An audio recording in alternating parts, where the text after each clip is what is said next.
Izrael se še vedno sooča z novico, ki je v nedeljo zvečer prišla v javnost, da sta Združene države Amerike in Iran dosegli dogovor. Namesto da bi se osredotočila na to zaskrbljujočo novico, sem začela razmišljati o dogovorih, ki bi lahko zaščitili izraelske interese in nad katerimi imajo Izraelci sami nekaj nadzora. In danes bom predlagala enega, ki se seveda nanaša na večen spopad izraelskega prava in politike. Sem Elan Azulaj Diamant, izvršna direktorica Foruma za pravo in svobodo Izraela, in to je temeljni zakon. Ena izmed mnogih zgodb, ki se izgubljajo v megli vojne, je tudi nenehen spor glede sodnikov med ministrom za pravosodje in vrhovnim sodiščem, kjer tako on kot člani sodišča sedijo v odboru za izbor sodnikov. Minister od januarja 2025 ni sklical odbora, zaradi česar so v pravosodnem sistemu, ki je že v najboljših okoliščinah preobremenjen s primeri, ostala številna prosta mesta. V sistemu z manj kot 900 sodniki na državni ravni bi lahko letos zapolnili več kot 80 prostih mest. Zaostanek v nerešenih primerih znaša letno več 100.000 primerov. Pravna zgodba se tukaj razvija že leta, ampak prejdimo k bistvu. Pred 2 tednoma je Vrhovno sodišče odredilo ministru, naj čim prej skliče odbor za izbor sodnikov, posebej za imenovanje sodnikov na okrožnih sodiščih, kjer pravijo, da je pomanjkanje kadra kritično. Sodišče je povedalo, da Levinovo vztrajanje pri popolnem soglasju pred katerimkoli imenovanjem neposredno nasprotuje zakonu o imenovanju sodnikov. Sodišče je mimogrede poudarilo, da je Levin sam ustvaril časovni pritisk, na katerega se zdaj sklicuje kot na razlog za ponujanje začasnih ukrepov namesto trajnih imenovanj sodnikov. Prav na tej točki mislim, da obstaja možnost preboja, saj časovni pritisk, na katerega se sklicuje sodišče, zagotovo obstaja, vendar ni nekaj novega, poleg tega pa je imelo sodišče samo svojo vlogo pri zaostrovanju tega vprašanja. In mislim, da ima priložnost pokazati resnično voditeljstvo pri reševanju tega problema. Da pa bi razumeli, kako in zakaj, moramo razumeti, kaj je na kocki, kakšne spodbude ima vsaka stran in kako smo prišli do te točke. Odbor za izbiro sodnikov ima 9 članov, 3 so sodniki Vrhovnega sodišča, eden izmed njih pa je predsednik sodišča. Sta 2 ministra, eden izmed njiju je minister za pravosodje. Sta 2 člana Kneseta, eden iz koalicije in eden iz opozicije. In poleg tega sta še 2 predstavnika izraelske odvetniške zbornice. Torej, kar se običajno zgodi pod desno usmerjeno vlado je, da se 3 sedeži koalicije soočijo s 6-članskim blokom. Tam so 3 sodniki, 2 predstavnika odvetniške zbornice in poslanec opozicije. Odbor je bil zasnovan tako, da so pravne strokovnjake izbirali predvsem pravni strokovnjaki, in sicer zaradi njihove strokovnosti ter zato, da sodstvo ne bi bilo podrejeno političnim interesom. Danes se zgodi to, da je za imenovanje sodnika Vrhovnega sodišča potrebna supervečina 7 od 9 članov odbora. Tako Levin ne more nikogar imenovati na sodišče brez vsaj 4 članov nasprotnega bloka. In ker za nižja sodišča zadostuje navadna večina 5, ve, da bo izgubil tudi pri teh imenovanjih. Sodniki okrožnih sodišč so med najverjetnejšimi nasledniki na Vrhovnem sodišču, zato so tudi njihova imenovanja izjemno pomembna. Kot vemo, je izbira, kdo danes sedi na Vrhovnem sodišču v Izraelu, nič manj pomembna kot to, kdo zaseda stolček predsednika vlade. Torej, Levinova zahteva je široko soglasje in v praksi enotnost, preden ukrepa. In njegovo pravno stališče je, da ima izključno on pristojnost za sklic odbora in da sodišče nima pristojnosti, da mu naloži drugače. Tudi besedilo zakona to podpira, prav tako pomemben del izraelske pravne skupnosti. Vendar se sodišče s tem ne strinja. V pripravah na januar 2025 je Levinu 3-krat naložilo, naj skliče odbor za izvolitev predsednika Vrhovnega sodišča po upokojitvi predsednice sodišča Hajut. 16 mesecev po začetku tega postopka je sodišče v nenavadni ali inovativni potezi, odvisno od tega, koga vprašate, odredilo sklic odbora. In prav na tem sestanku, v odsotnosti članov koalicije, je bil za predsednika sodišča izbran sodnik Jicak Amit. To je morda bila kratkoročno pametna, dolgoročno pa nespametna poteza za legitimnost sodišča, saj se minister za pravosodje in mnogi na desnici še danes ta trenutek vidijo kot ugrabitev. In ker ta zgodba še nima dovolj preobratov, kot predsednik sodišča Amit sedi v prav tisti komisiji, ki jo je sodišče zdaj naložilo Levinu, naj jo skliče, da izbere njegove prihodnje naslednike. Kneset je letos sprejel reformo odbora za izbiro sodnikov, za katero njeni snovalci verjamejo, da bo zahtevala kompromis, ne glede na to, kdo tam sedi. Uveljaviti naj bi se začela v naslednjem knesetu. Če lahko Lavan vzdrži pri sklicu odbora, po njegovem mnenju s tem pritiska na sistem, hkrati pa se izogne temu, da bi bil prisiljen potrjevati izbire brez premisleka. Nova struktura v naslednjem knesetu bi lahko prinesla ugodnejše rezultate za kogarkoli v koaliciji. Po drugi strani pa bo sodišče prihodnji teden obravnavalo izzive tej reformi, zato je vprašanje, ali bo ta preživela, povsem odprto. Pojdimo k sodišču. Sodišče ima prav tako omejene spodbude za ponujanje popuščanj. Sodniki ne kandidirajo na volitvah in tisti, ki sedijo na klopi, bodo tam še dolgo potem, ko bo to Ministrstvo za pravosodje zamenjalo vodstvo. In ne pozabite, ti isti sodniki bodo kmalu odločali, ali se lahko odbor sploh reformira. Torej imajo čas in ne glede na to, ali je to upravičeno ali ne, imajo na koncu moč. Sodišče ve, da svojih članov v trenutnih okoliščinah ne more zamenjati, ker jim prav tako nimajo 7 od 9 glasov. Tako kot to sodišče plava v tisočih nerešenih primerih. Poleg 10 ali 11 tisoč postopkov, ki jih obravnava letno, se bolj osredotoča na to, da se odbor sestane za sodnike, kjer je potrebna le večina 5 glasov. Zdaj je težko za zunanje opazovalce razumeti, kako zelo je izraelski pravni sistem obremenjen. In če se to sliši kot tehnična trditev, res ne bi smelo biti tako. Govorimo o ljudeh, ki so prepuščeni dolgotrajni negotovosti glede svojih podjetij, svoje lastnine, pritožb na kazenske obsodbe. Uporabljamo nevtralen jezik, ko govorimo o odločitvah, ki globoko, resnično globoko vplivajo na življenja državljanov.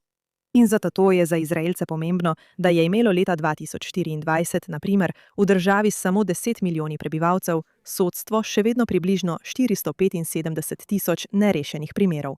Tisto leto je zaključilo več kot 930 tisoč primerov, odprlo pa še dodatnih 911 tisoč.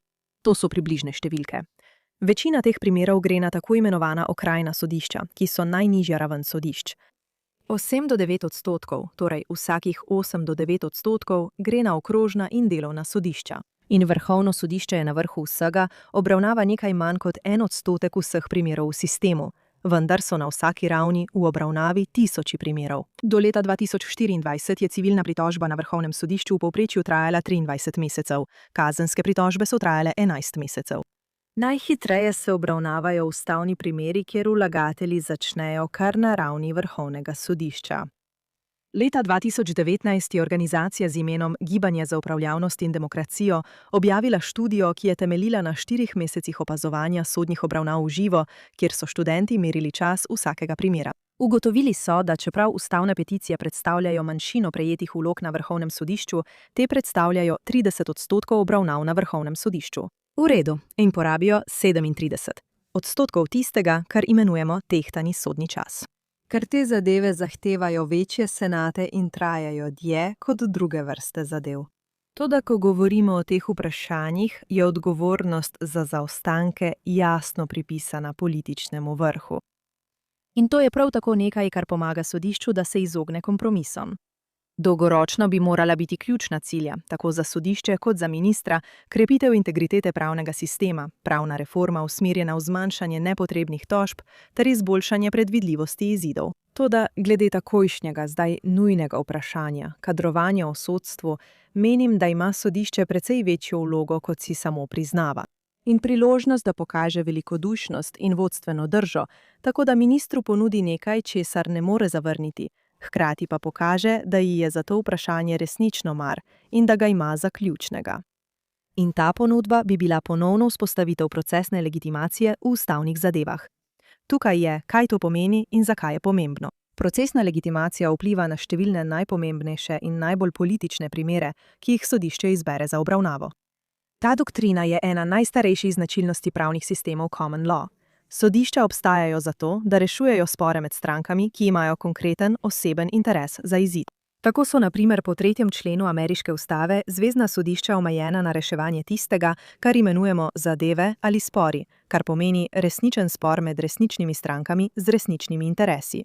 Ne morete preprosto vstopiti na ameriško zvezno sodišče samo zato, ker menite, da je predsednik izdal neustavni izvršni ukaz. Izrael je imel nekoč isto omejitev. V zgodnjih letih države je Vrhovno sodišče sprejelo tako imenovano veliko pravilo legitimacije, ki so ga pravniki povzeli iz angleškega običajnega prava. Morali ste dokazati, da je vlada prekršila pravno obveznost do vas osebno in vam povzročila edinstveno in merljivo škodo. Toda v Izraelu se je to spremenilo leta 1986 v primeru, ki smo ga že omenili v tej oddaji, Ressler proti ministru za obrambo. Primer Ressler se je osredotočil na obsežne oprostitve vojaškega naborništva, ki so jih prejeli haredijski študentje ješive. Desetletja so veljala pravila, ki so to vprašanje držala zunaj sodnih dvoran, saj posamezen državljan ni utrpel posebne škode zaradi obrambne politike, ki se je uporabljala za druge. Leta 1986 sta rezervni častnik po imenu Jehuda Ressler in serijski vlagatelj ustavnih peticij znova pravno izpodbijala to vprašanje. Sodnik Aharon Barak pa je spremenil svoje stališče glede pravice do tožbe. Njegova utemeljitev, citiram, ni pravica tista, ki ustvarja spore, temveč spor tisti, ki ustvarja pravico. Sodno reševanje problemov, ki imajo javno ali celo politično naravo, ni kršitev načela delitve oblasti. Moj pristop je, da zahteva po obstoju pravice ali interesa kot pogoja za pravno upravičenost nima nobene filozofske osnove, nima nobene moralne osnove in krši načelo pravne države. Tako kot mnoge doktrine, Baraka je bila tudi ta revolucionarna. Sprememba glede pravne upravičenosti pa je sovpadala tudi z odpravo vprašanja sodne pristojnosti kot dejanske omejitve. Tako je od Resslerja dalje sodišče obravnavalo skoraj vsako peticijo, skoraj vsakega vlagatelja, glede skoraj vsakega vprašanja javnega pomena, kot ga je samo razumelo. Kako to izgleda v praksi? Poglejmo si nekaj primerov. Leta 2016 je sodišče razveljavilo okvirni sporazum vlade s podjetjem Noble Energy za razvoj plinskega polja Leviathan, največjega izraelskega odkritja na morju. To je bilo na podlagi peticije strank, ki niso imele neposrednega ekonomskega interesa. To je bil izjemno pomemben gospodarski in geostrateški dogovor. Pogodba je bila nato ponovno pogajana z enoletno zamudo, stroški te zamude pa nikoli niso bili v celoti izračunani. Znani primer iz leta 2018 je izval vojaška pravila delovanja. Primer je bil zavrnjen, deloma zato, ker je vojska, ko je bila tožba vložena, hitro spremenila svoja pravila, da bi se izognila morebitni neugodni sodbi. Tožbo je proti vojski vložila vrsta radikalno-aktivističnih skupin in ne bi prestala tradicionalnega testa pravnega interesa. Bolj restriktivna pravila spopada, ki so iz tega izhajala, so po mnenju mnogih na desnici prispevala k varnostnim odpovedim 7. oktobra, saj je preveč previdna bojna kultura stala dodatna življenja. Marca 2024 je 5 izraelskih nevladnih organizacij za človekove pravice, ki so ponovno bolj povezane z levico, vložilo peticijo na sodišče, da naj odredi popoln humanitarni dostop do Gaze, vključno z obnovitvijo dobave elektrike med aktivnimi vojnimi spopadi. Sodišče je primer obravnavalo 1 leto in večkrat zahtevalo podrobne odgovore od vojaških poveljnikov, preden je leta 2025 primer zavrnilo po vsebini. Kot v številnih drugih primerih je bilo tudi to vprašanje takšno, da bi ga katerokoli primerljivo demokratično sodstvo zavrnilo v obravnavo. Toda tudi po izraelskih širokih merilih za dopustnost tožb bi moral biti primer zavrnjen že samo zaradi pomankanja pravnega interesa. V redu, še zadnji primer. Profesor Menahem Maltner je prav tako dokumentiral stalen porast vlog, ki jih vlagajo člani Kneseta, brez osebnega interesa za izid primera. Če povem po domače, politik lahko izgubi glasovanje v Knesetu in nato preprosto odide čez cesto ter zaprosi sodišče, naj razveljavi zakon. Ker so vlagatelji takšnih vlog nesorazmerno pogosto z levega političnega pola, vsaj tako je pokazala njegova raziskava, so ti primeri pritegnili veliko medijske pozornosti. Mounter, ki je tudi sam zelo cenjen pripadnik levice, je zaključil, da je javnost začela Vrhovno sodišče dojemati kot, citiram, podaljšek leve politične stranke Merec. Zato je to vprašanje pravnega interesa ključno. Je eno od vzvodov, ki jih ima sodišče tudi pri najbolj političnih vprašanjih. To je resen odmik od načina, kako delujejo sodišča v sorodnih demokracijah in neposredno vpliva na zaostanke, saj sodišče nesorazmerno veliko časa namenja ustavnim vprašanjem, medtem ko se druga pritožbena zadeva kopičijo. Ti zaostanki so resen razlog za skrb, vendar ni smiselno, niti dejansko, niti zgodovinsko, da bi vso krivdo pripisali politikom. Sodišče, ki ima spet svoj nabor nerešenih primerov, bi moralo priznati, da je del tega bremena povzročilo samo. Pravzaprav je v študiji Kohelet Policy Forum iz leta 2019 Aaron Garber preučil 78 najpomembnejših odločitev z področja javnega prava med letoma 2014 in 2018 in ugotovil, da je približno 58% so bili vloženi s strani predlagateljev, ki po tradicionalni doktrini ne bi imeli pravnega interesa. In tu je težava. Če bi sodišče to doktrino ponovno uvedlo s pomembno sodbo, ki bi jasno obnovila stari standard, mislim, da bi sledilo več stvari. Najprej bi imelo njegovo opozorilo ministru glede zaostankov veliko večjo težo, ker bi sodišče ukrepalo najprej pri sebi. Število vlog na sodišče bi se bistveno zmanjšalo, kar bi sprostilo institucionalne zmogljivosti za zaostanke, ki dejansko škodujejo navadnim državljanom. Relativni pomen ideologije kateregakoli sodnika bi se prav tako zmanjšal, saj bi se obseg vprašanj, s katerimi bi se sodišče lahko ukvarjalo, zožil. Sistemski strah v zvezi s sodniškimi imenovanji bi se zmanjšal. Torej je glavni razlog, zakaj levin in desnica vsako mesto na vrhovnem sodišču vidita kot eksistencialno, ta, da lahko aktivistično sodišče z neomejenim pravnim interesom in sodno presojljivostjo narekuje politiko nacionalne varnosti ter gospodarsko in socialno politiko, kar s sodniške klopi. Torej, če omejiš pristojnosti, tudi delno, pomen tega, kdo tam sedi, postane manjši. Čeprav to ne bi rešilo vseh sistemskih zaostankov, ne pozabite, da sodišče samo obravnava manj kot 1% vseh primerov v sistemu. Mislim pa, da bi to vseeno zmanjšalo pritisk na sodišče in prav tako ponuditi levinu in izraelski družbi gesto izjemne in daljnosežne vrednosti. Znak partnerstva v spopadu, kjer pojma zmage in poraza nimata in ne bi smela imeti pravega mesta. Če sodišče to stori prostovoljno, kot priznanje svoje precejšnje opletenosti v izraelsko politično življenje in znova ponudi le delni umik. Mislim, da bi bil to ukrep, ki bi povrnil zaupanje med deli izraelske družbe, ki ga izgubljajo, hkrati pa ohranil ključno neodvisnost institucije. Res je, da si je sodišče pridobilo velik del svoje razširjene legitimnosti s tem, da je ukrepalo, ko je politika odpovedala ali zavrnila ukrepanje, in primer vojaškega vpoklica Haredov je danes najbolj jasen in bolič primer. Vlade, ki so bile odvisne od haredskih koalicijskih partnerjev, desetletja niso želele rešiti tega vprašanja, so ga prelagale in kršile lastne obljube o enakopravnosti, ker je bil politični strošek previsok. Zato je poseglo s sodiščem in je glavni pobudnik bolj agresivnega pristopa, ki ga zdaj podpira velik del javnosti, ki je izčrpana in utrujena od vojne. Če se sodišče omeji pravico do vložitve tožbe, se to vprašanje vrne v politični sistem, ki je že prej odpovedal in lahko znova odpove. To priznavam, vendar verjamem, da je to proces, skozi katerega mora Izrael iti. Sistem, ki ve, da bodo njegovi sodniki vedno, tako rekoč, popravili njegove napake, nima nobene spodbude, da bi opravil boleče delo kompromisa. In sodišče, ki svojo presojo postavlja pred presojo zakonodajalcev glede socialne politike, na koncu ne more zaščititi demokracije, ker prevzema eno ključnih demokratičnih funkcij. Politika je prostor, kjer je treba razpravljati o težkih vprašanjih izraelske demokracije in je edini kraj, kjer bi lahko kompromis sčasoma dosegle. V pomembnem primeru, ki so ga pred kratkim obravnavali pred razširjenim senatom, je odvetnik David Peter primerjal sodišče z grškim lovcem Aktajonom iz mitologije. Maščevalna boginja ga je spremenila v jelena, nato pa so ga raztrgali lastni psi. Torej je Peter primerjal sodišče z Aktajonom.